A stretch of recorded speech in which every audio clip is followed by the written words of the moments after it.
Hi, Terry here. This morning I'm thinking about my early roots and what I was taught about myself, who I am in those earliest years and then reinforced over the following really decades for me. And wondering what you were taught about yourself early on and then throughout life. In my case, I was brought up in the Dutch Reformed Church, a Protestant church based on a lot of Calvinist type teachings. And I was brought up in those earliest years and actually nurtured within that tradition for decades, a tradition that emphasized original sin or original badness, easily translated to, and that as opposed to original blessing. And in that Christian tradition I was brought up in, it really emphasized 3 chapters into the Bible, where there's called the fall or where sin entered the world, and did not base it on the first couple of chapters where everything and everyone was created good. So I was brought up believing that at my core was sinfulness or badness.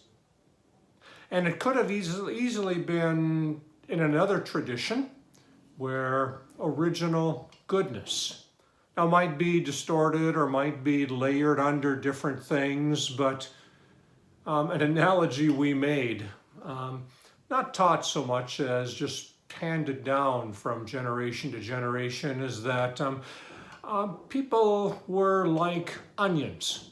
On the outside, they're kind of stinky, they have sin, they go bad and so on. And you peel and peel and peel and peel until you get to the very core, still an onion. Rather than at the core, there's a goodness, created good, created with a wholeness, with a blessing. I'm thinking about how that affected my life. The last career position I was in as a pastor was in a church that emphasized building self-esteem. Well, in the tradition, which comes from the same roots of the tradition still in that Reformed church, it makes sense to me now that we needed to teach self-esteem because we had taught so much original sin.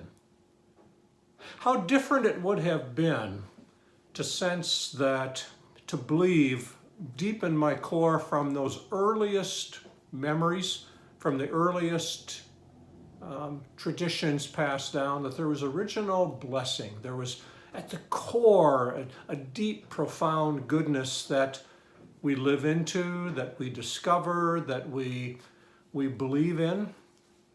I'm thinking what a difference that would have made. And, part of me says, boy, I wish I could go back and have some of those teaching years back in my 40s and 50s, especially when I had influence in terms of how people saw themselves. And I taught self-esteem.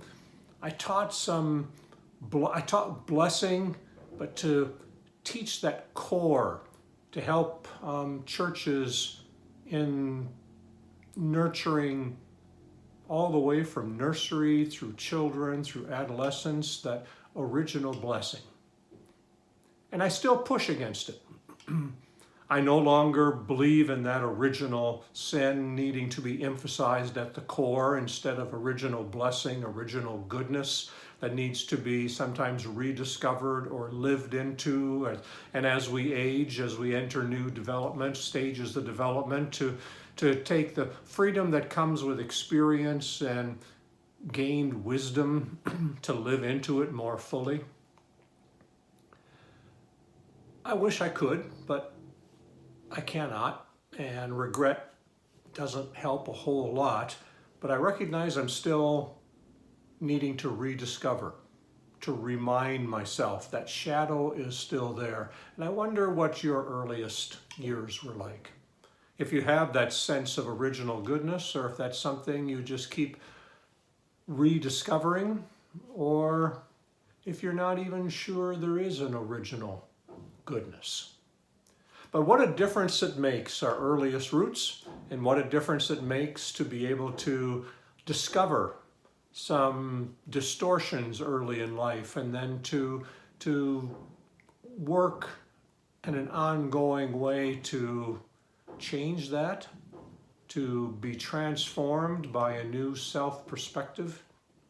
So I'm remembering and I'm celebrating a new understanding, and I'm finding ways to live into a new core.